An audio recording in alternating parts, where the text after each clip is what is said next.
Hello, everyone. I'm waiting for things to settle. Okay, there's my talk there, just getting started. I'll wait a minute or so for things to for people to come in, and do feel free to post any questions or anything that you might like. Uh, I'm Ed Pegg Jr. and I run demonstrations.wolfram.com and a few other sites. So I'll be talking today about mathematical surfaces and some of the things related to them. While putting together this talk, I actually managed to learn quite a bit about surfaces. Okay, so this is part of my mathematical game series. I'm Ed Pegg Jr. And in uh, uh, starting about 50 years ago, Martin Gardner started the mathematical games column in Scientific American. And he ran that for 25 years. Every month there was a new thing that he talked about in mathematics.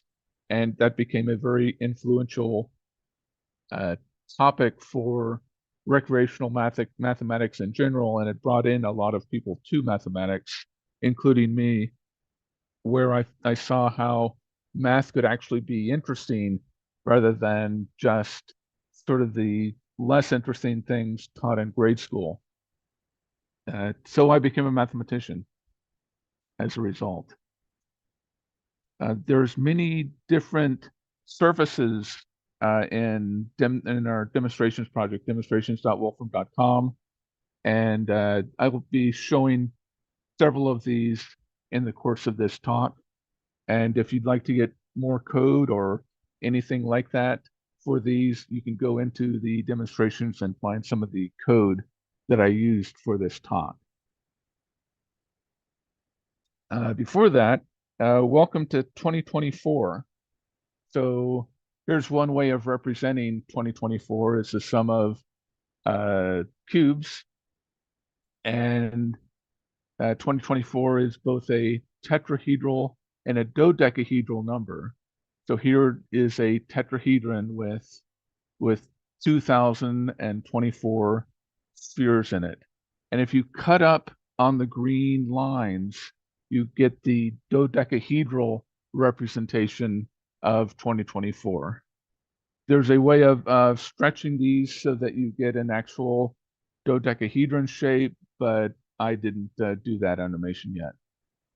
And there's various ways you can reach 2024. For example, it's the sum of the first 22 triangular numbers.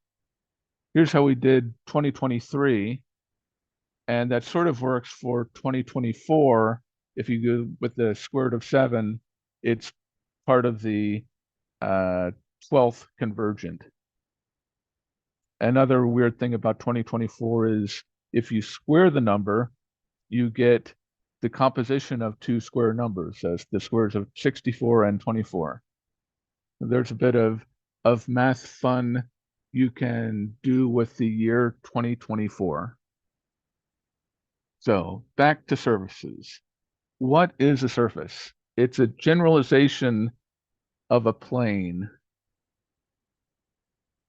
So here's a plane here. We have 3 points defining a plane, and here's the Hessian representation for the plane. There's the normal for the plane, and there's the distance. And with the Hessian form, you can do various things with planes. The dot product is handy. So here's a representation for one simple surface, the plane. So since we're going to be dealing with surfaces, what are the different ways you can show a surface? So here's several different ways. We can do in Mathematica, we can do a contour plot. And here's a surface that I just kind of made up. I'm not sure if this is a named surface. I just typed something and I got this and I thought, oh, that looks vaguely interesting. Here's a complex plot. is another way of doing a surface for this particular complex expression. We can do a parametric plot where we specify the x-coordinate, y-coordinate, and z-coordinate in terms of two variables. So here's a parametric surface. We can also do spherical coordinates. So those are four fairly standard ways of representing a 3D mathematical surface. Contour, complex, parametric, spherical, plot, 3D. So before we get too much into surfaces, we should discuss curves first, because surfaces are a 3D generalization of two-dimensional curves. So one classic curve is the conic section. 5 points will define a conic section, and if you just do 5 points randomly, you'll almost always get either hyperbolas with 95 over 144 chance, or an ellipse with 49 over 144 chance. So here's a sample of a conic section with its equation, and that's what this conic looks like. With 4 points, you define a hyperbola, something discovered by Isaac Newton. You actually define two parabolas. If I said hyperbola earlier, 4 points defines two parabolas. So here's one parabola through those 4 points, and here's the other parabola through 4 points. And I'm using it for this code. I'm basically using Isaac Newton's code. It's actually right in universal arithmetic. So I just adapted that slightly to match Mathematica code and put it in the function repository. 3 points defines a circle. If you put in these 3 points, it's a circle with that center with this radius. So once you have a curve, you can generalize it to a surface. And with circle to sphere, that's fairly easy. And 4 points will define a sphere. If you put in these 4 points, which are similar to these 3 points, we're basically adding the point 222. We get a different center and a bigger radius. So with curves slightly covered here, we can move on to surfaces. With surfaces, you usually need 9 points to define the simplest surfaces, other than spheres. So for example, the quadric surfaces, which are the 3D equivalents of conic sections, quadrics, you usually need 9 points to define them. So here's 9 semi-random points, which are based on the powers of this number. Here's, I'll show you what this number is. If you look at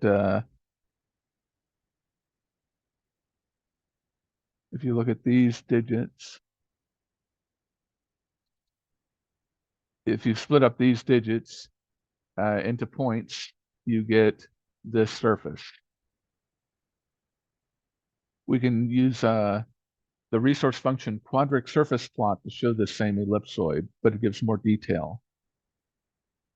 So with this function, you can get more information about a particular surface. So ellipsoids are one surface. Hyperboloid of 2 sheets, again defined by 9 semi-random points, gives another surface.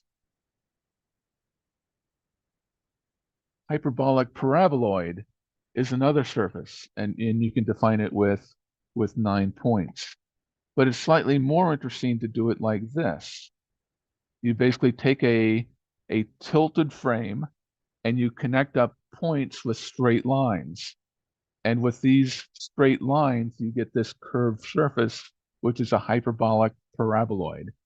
It's a double ruled surface. Through any point, on the hyperbolic paraboloid, you can draw two straight lines that are on the surface.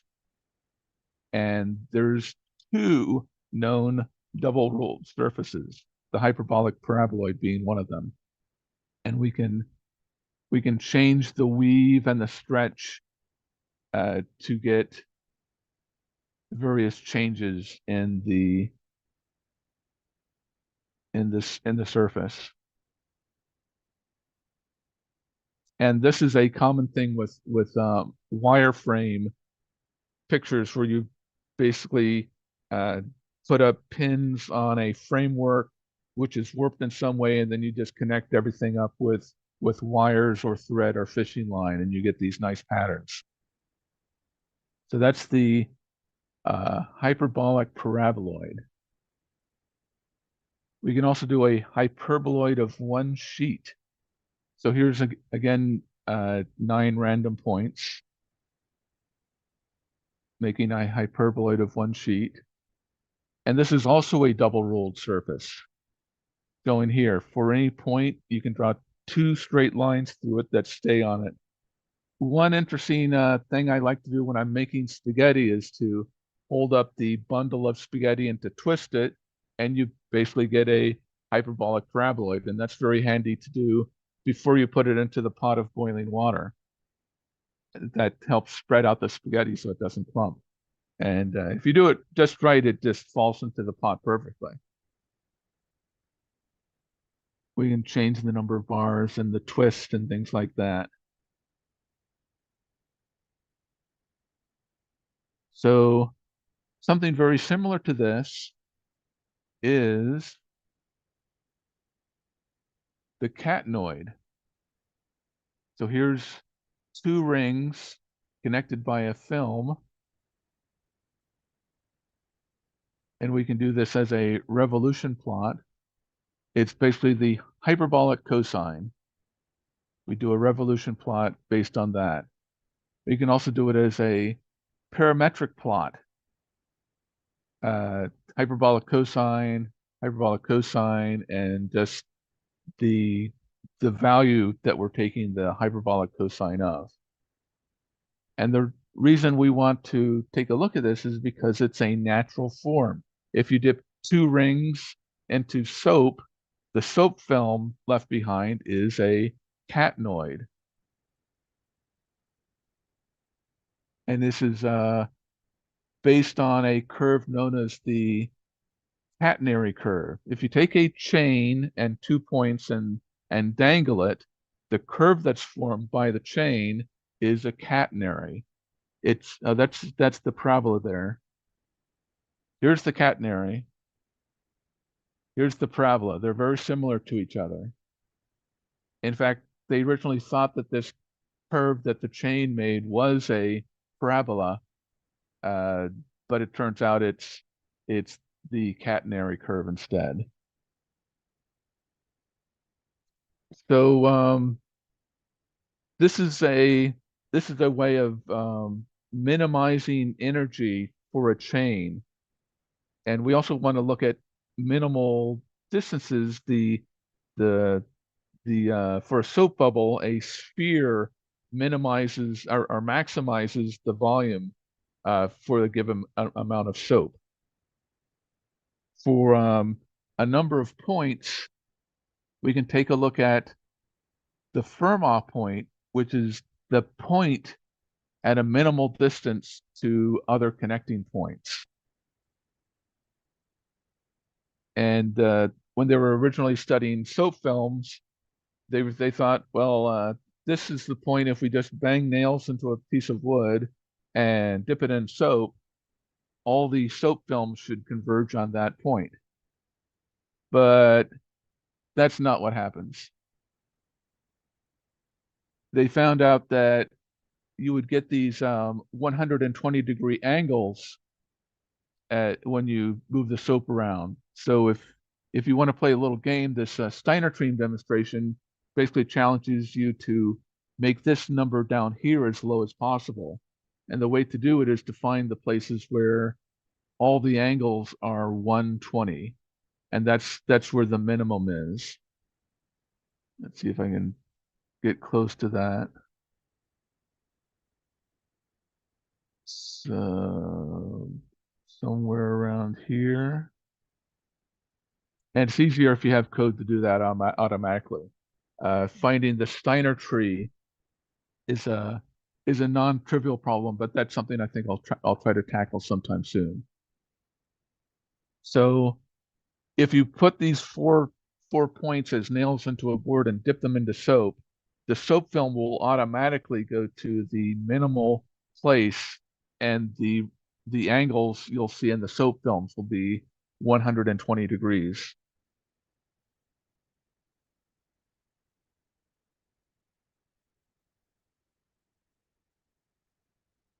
And the normal soap bubbles act in the same way. If you have three soap bubbles, this angle here where the soap bubbles converge will be a 120-degree angle. That's where the minimum is found for intersecting soap bubbles.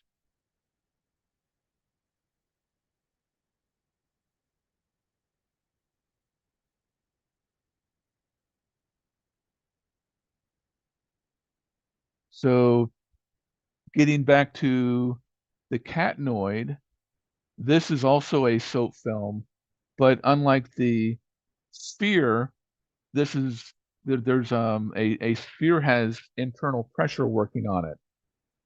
So it's not kind of a purely mathematical object because there's this one extra thing working on the soap film. From the inside it's containing a volume. Whereas here it's basically just a pure minimalization of soap between two rings.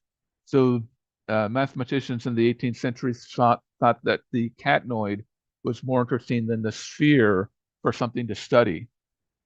And they eventually found out that it was the catenary curve that was defining this object between two rings.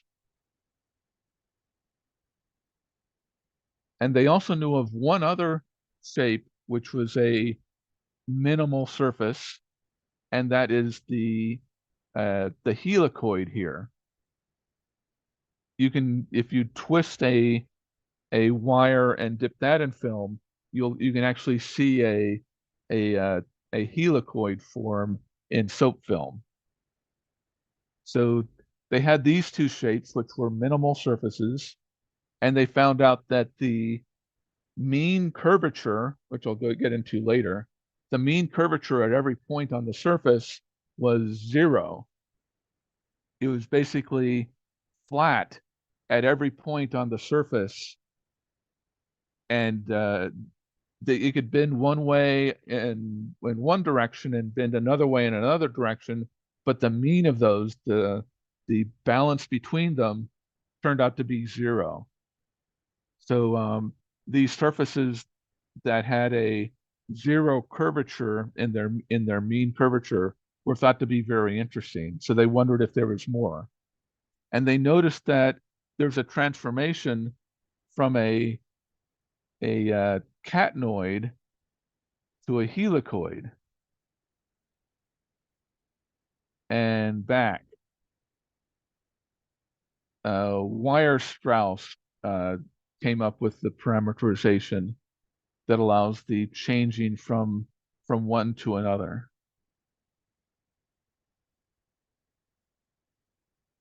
So they started looking for more of these minimal surfaces, wondering if there's some other ways you could dip a wire framework into soap and come out with a new mathematical object.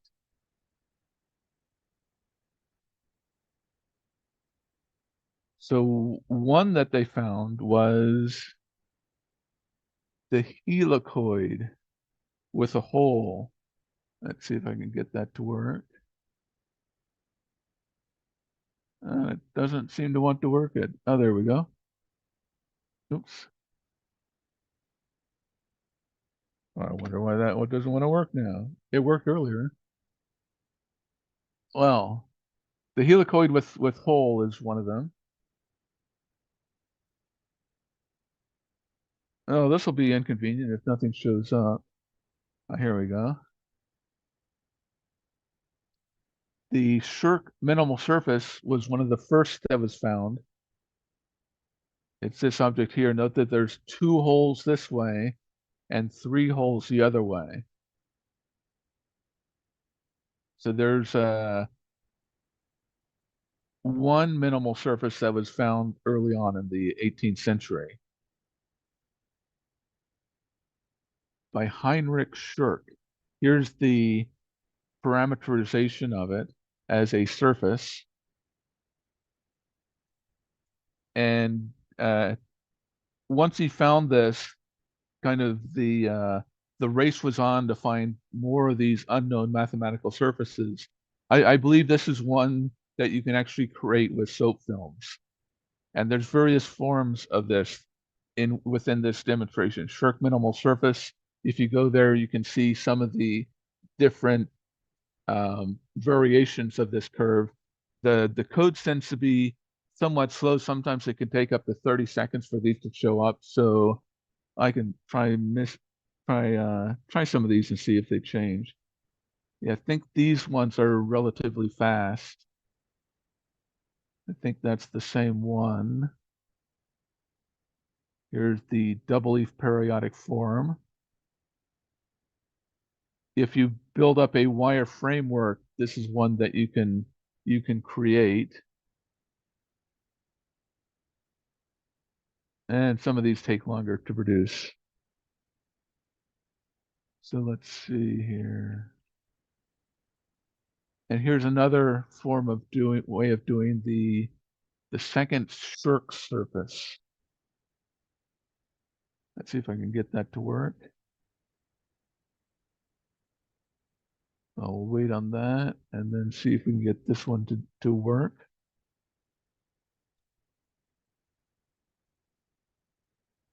Let's see, I'm seeing some of these comments here. Video of the spaghetti twist. It's pretty easy just to do that. You just hold the bundle of spaghetti and twist it with your hands, and you'll get this automatic result. Here's the second Shirk surface. That looks like a catenoid though. So I'm not sure I trust it. It might be just, oh, there it is. There's the second Shirk surface done with ellipsoids tangent to each other. So once they found some of these, the race was on to find new and interesting minimal surfaces. Here's another one here.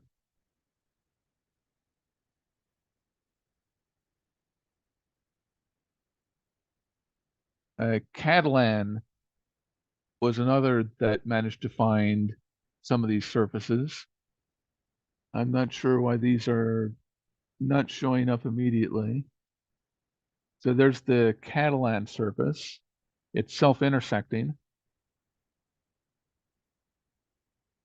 And here's the parameterization for it. It's a bit more complicated than the others.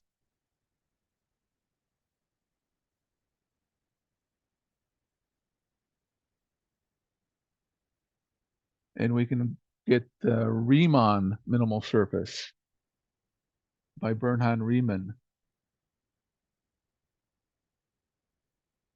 I believe this is another that you can actually build with soap. It would be interesting to have a catalog of actual soap films, have the function Mathematica generation, and then a wireframe with soap film actually showing the curve is done. You can kind of see he's joining catenoids here to produce this object, an infinite number of catenoids, each overlapping with each other.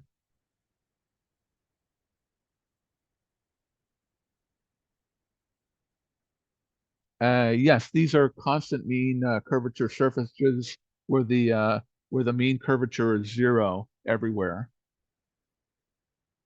To answer Dugan Hammock.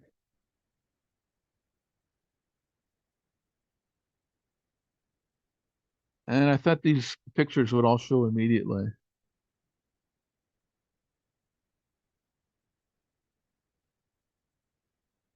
Let's see if these other ones show up. There we go. Here's the inner surface. We can change the radius.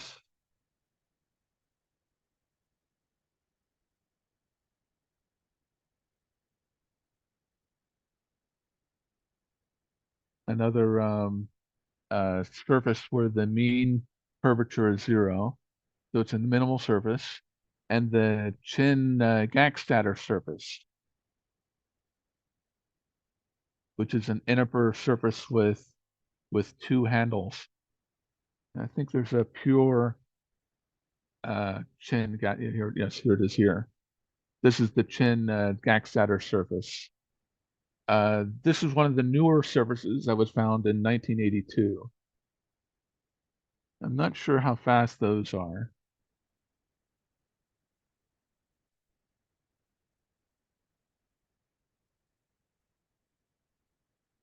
And then we have two surfaces by Schwartz and his student Niovius, 1865.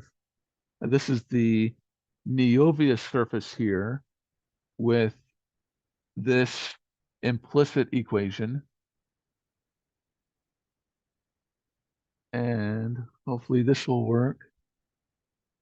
H.A. Schwartz did this surface here, the P surface. So that's the P surface, the D surface,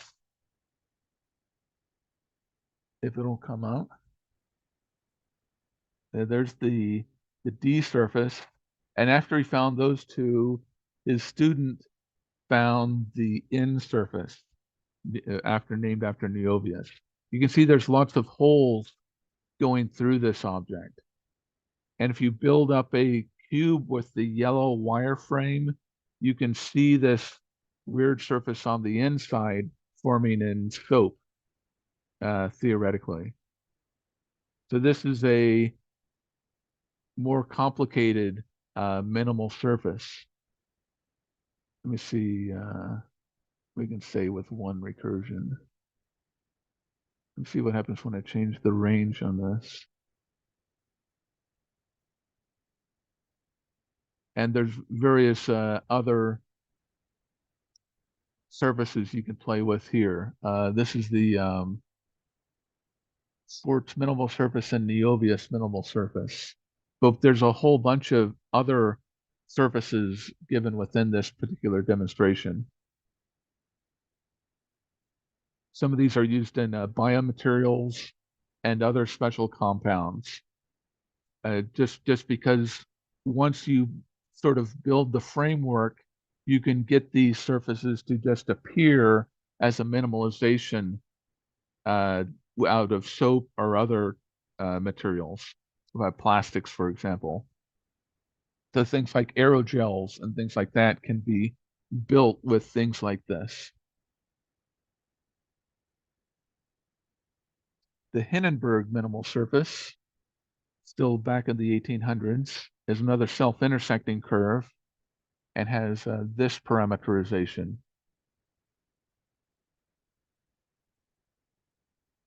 And yes, all of these are constant mean curvature surfaces.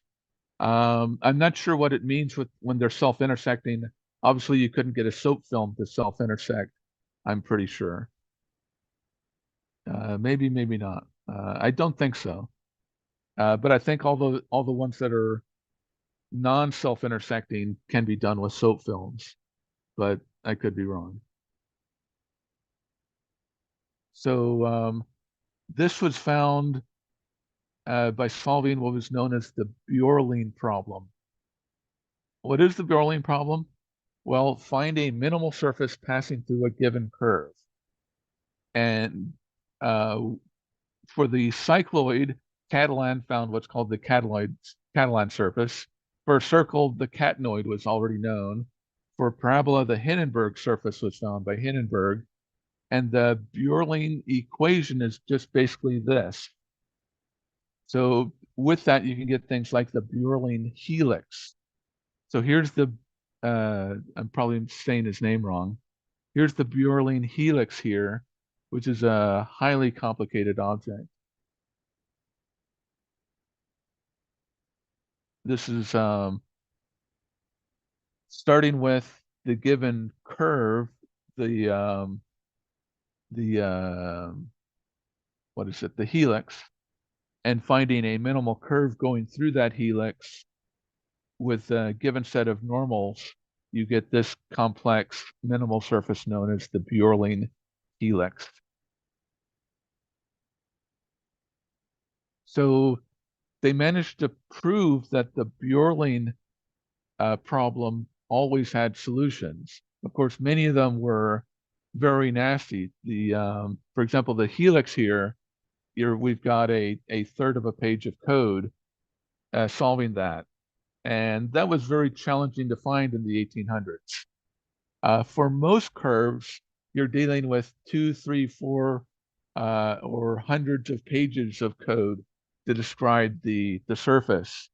So those were not found in the 1800s. That's just too difficult for a human to um, to go through and solve, and let alone make pictures of. So most of those weren't really investigated until much later when we had computers. Here's another minimal surface, the Bohr's minimal surface, and the parameters can be changed. And the gyroid is another minimal surface found by my friend Alan Schoen. I actually wrote a book with him. Uh, Here's his minimal surface called the gyroid, which turned out to be one of the more useful of the minimal surfaces, and it has a very simple implicit equation. There it is there.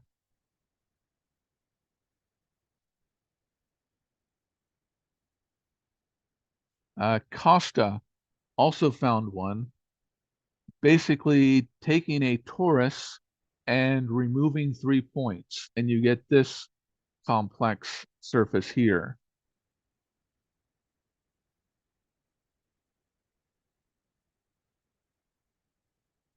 And here's another version of that by Enrique.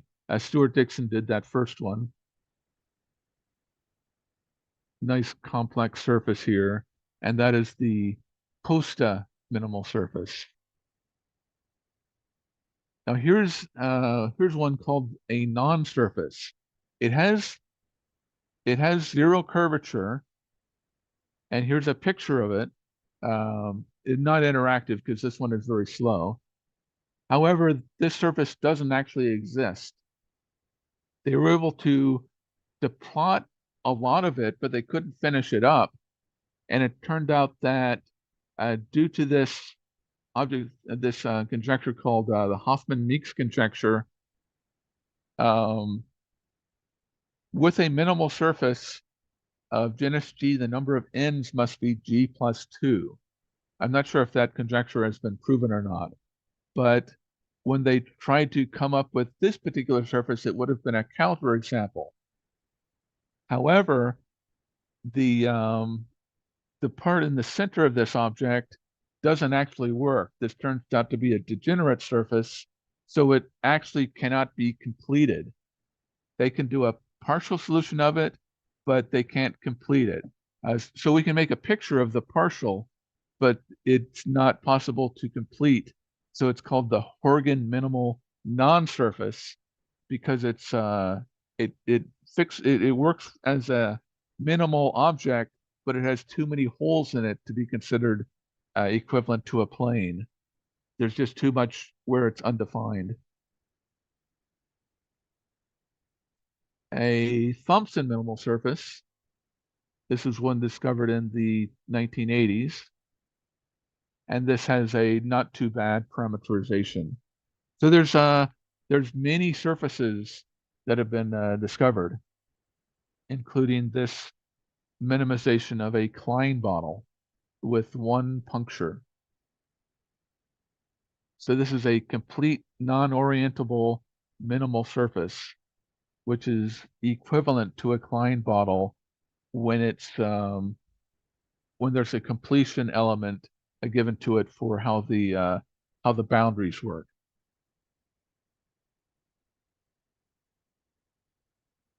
And I think I may have doubled this slide.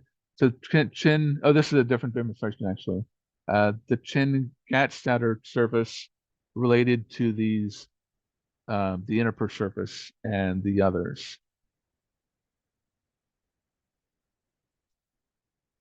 Let's see here.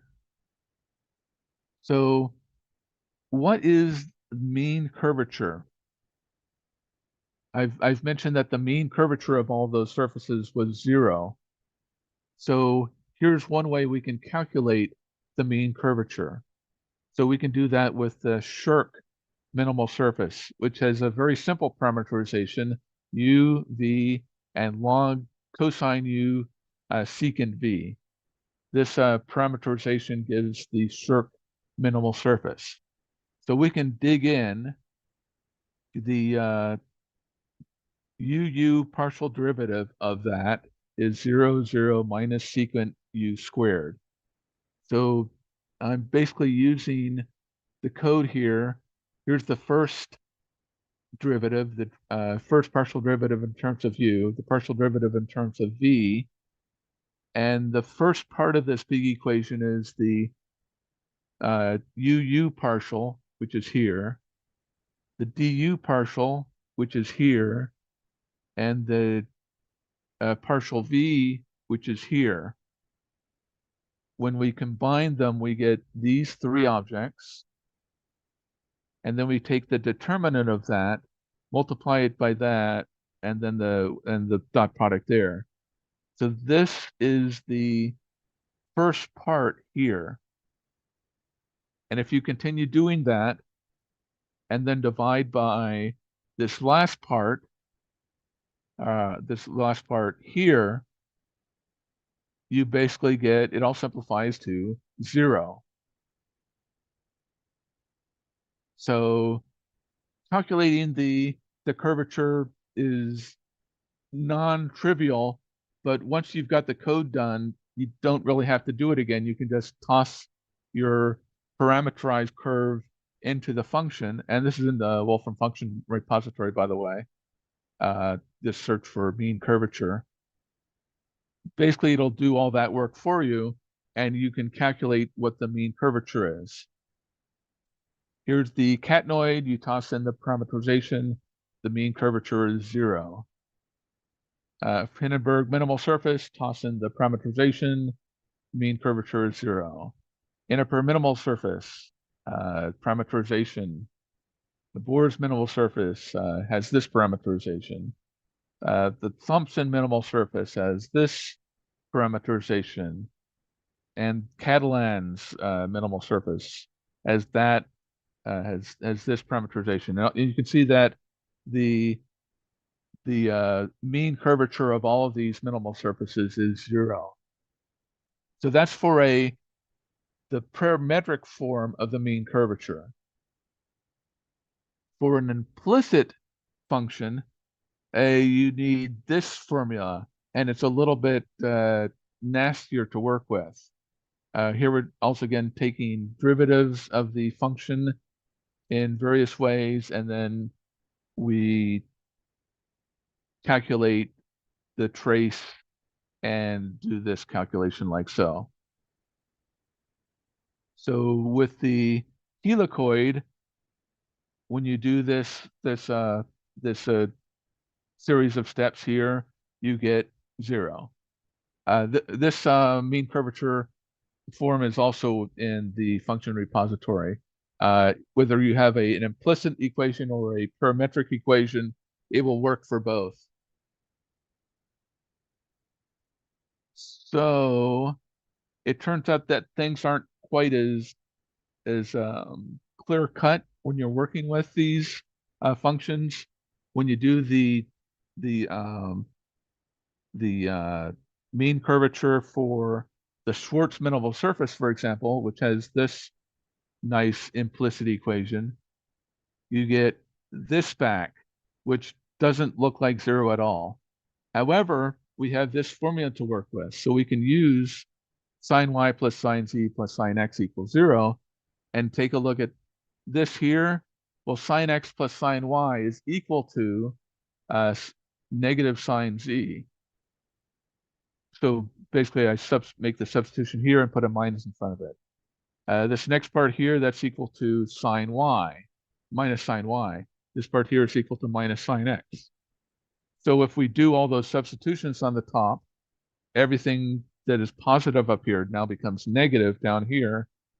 We get this equation instead. Well, sine x plus sine y plus sine z is equal to 0. And sine 3x plus sine 3y plus sine 3z is equal to 0. So this top part here is equal to 0. I didn't calculate here, but I'm pretty sure that this is non-zero. So due to that, this whole thing can simplify down to 0. But it's messy. It's not done automatically.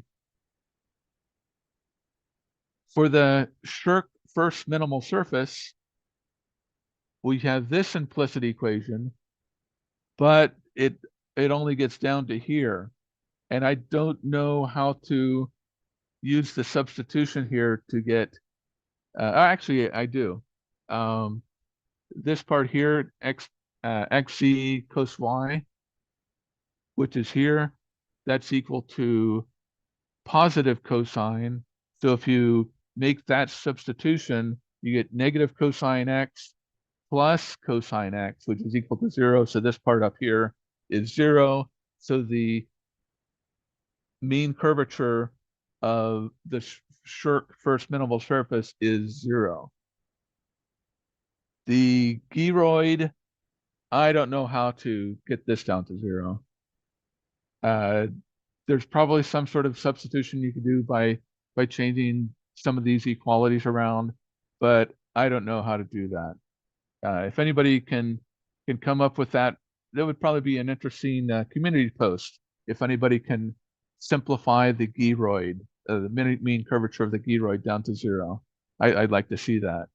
And for other implicit functions like the Neovius minimal surface and the Inniper minimal surface, things just get nastier and nastier. So those are some things you can do with minimal surfaces, and the calculus involved with how to show that these are actually minimal surfaces where the mean curvature is 0. We can also move away from minimal surfaces and talk about other properties of some of these. For example, with a cubic surface, it's possible to put 27 lines on the surface and they intersect like this. This is known as the Klebsch surface. And there's the equation for it. This is not a minimal surface.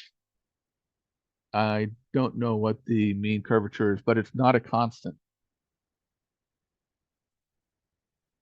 It's possible to put up to 24 lines on a surface somewhat easily. And here's a picture showing the 24 lines on this particular surface. Somewhere here,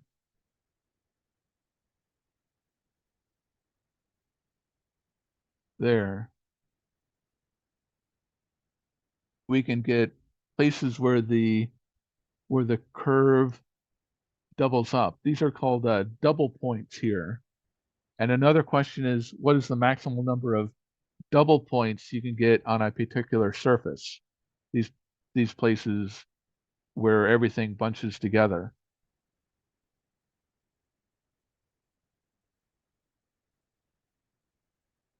So that's a cubic surface, 27 lines is maximal. They started looking for other maximal lines, and they found the Shore Quartic had the maximum with 24 or 64 lines for a order 4 equation. But if you're dealing with real space, the maximum is actually 56 lines. And there is the surface that has 56 lines. I have not yet finished putting all the lines on this surface, but I plan to do that in a future community post. Um, the maximal number of lines on a quintic surface and above is unknown. That's an unsolved problem. So if anybody wants to play around with that, there's really very little known about higher order surfaces for the term in terms of number of lines. So I mentioned double points. Here are a whole bunch of double points on an octic surface. That's the Barth sextic. Here's the Cayley cubic, which we just saw with 4 double points. There's a little tetrahedron at the center there. For a quartic, the maximum number of double points is 16.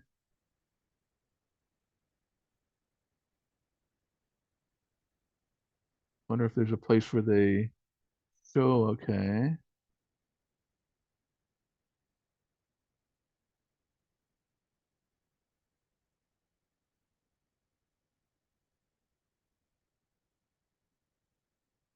These take a while to render, unfortunately.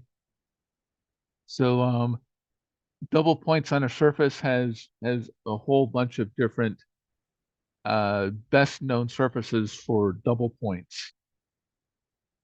And I found these rather interesting surfaces.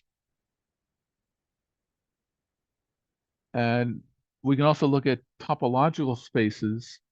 And one of the ones that is well known is the Boy surface. So similar to the Klein bottle and the projective plane, the cross cap. There's this object called the Boy surface, which is a non-orientable surface, but you're able to make these pictures of it. So let's see, I've talked about quite a few surfaces. It turns out we have a database called surface data that has many different surfaces. We have all sorts of different properties that are possible to look at, such as the number of punctures in the object. For example, I showed a Klein bottle with 3 punctures. Some of them are minimal surfaces. Somewhere here, it says the word minimal. And here's a list of all the various surfaces that we have in this database, surface data. Oh, and minimal surfaces is one of the classes. We can take a look at the minimal surface class, and it'll list all these surfaces with that property. We can also look at all the quartic surfaces or quadratic surfaces or periodic surfaces, for example. And for example, here are the minimal surfaces listed in surface data. I've gone over more than is listed here. So I think there's about 10 surfaces I touched on that aren't actually listed here. And here is a grid showing that the mean curvature of these minimal surfaces is 0 for most of these, except for the double sphere, which is a degenerate surface. The double sphere looks like a sphere, but you basically take the equation of a sphere, the implicit equation of a sphere, and square it. And it still looks like a sphere, but it has strange properties. I'm not sure how to describe the double sphere in a way other than it just looks like a sphere. So that's what I had prepared, and I can start looking at all these questions here. So let's see here. Um, what is the qualitative difference between the orthocenter and centroids of the surface? Um, I'm not sure. For example, with a triangle, just a triangle, I can tell you about a lot about the orthocenter and the centroids. With with a tetrahedron, the orthocenter is undefined, so I'm not sure that surfaces in general have orthocenters. Just because in 3 dimensions the orthocenter isn't always defined. Many thanks, Ultron, for your comment there. Let's see. Surfaces minimize surface based on boundaries. Uh, much more complicated. Yeah, I can believe that the intersecting surfaces are not as simple as I mentioned. Soap films that self-intersect, I don't think are possible. Um, I would also like to see videos of more soap bubbles in terms of mathematical surfaces. That would be an interesting thing to put together. Let's see. And if anybody else have any, let's see, is limit of number of lines on a boundary. Um, well, we saw with the hyperbolic paraboloid and the hyperbola of one sheet that you could have an infinite number of lines on a surface. So I'm not sure if there is a limit to the number of lines, but those are the only two known double ruled surfaces. I didn't cover the ruled surfaces, but we have a surface data class. We can take a look at that. Let's see. Surface data, ruled surfaces. These are the ruled surfaces we have information on. Oh, I did not know that these were, oh, it just took a while to come up. Oh, there's quite a few ruled surfaces. Many of these I don't know anything about. Oh, the oiloid is a ruled surface. Oh, I'll have to take a look at those. Minimal surface between two closed boundaries. What defines? Okay. What is the relationship between double points and the centroid? Okay. What is must all allowable lines pass through a given double point? Not that I know of. Um, one thing I noticed while doing this is the first surfaces I looked at were bubbles, and then looking further, I got into doubles, and I was reminded of the line from Macbeth, "Double, double, boil and trouble," or something like that. And I think that can close things out. Many thanks for attending my talk, and I'll be here next month with another edition of Mathematical Games, a homage to some of the things that Martin Gardner talked about in Scientific American. Many thanks for attending my talk. And if you'd like to write to me, here's my address here. I'll be glad to answer any questions that people send to me. If you have any good demonstration ideas, feel free to send those in. And you can also post on community.wolfram.com. So many thanks, everyone.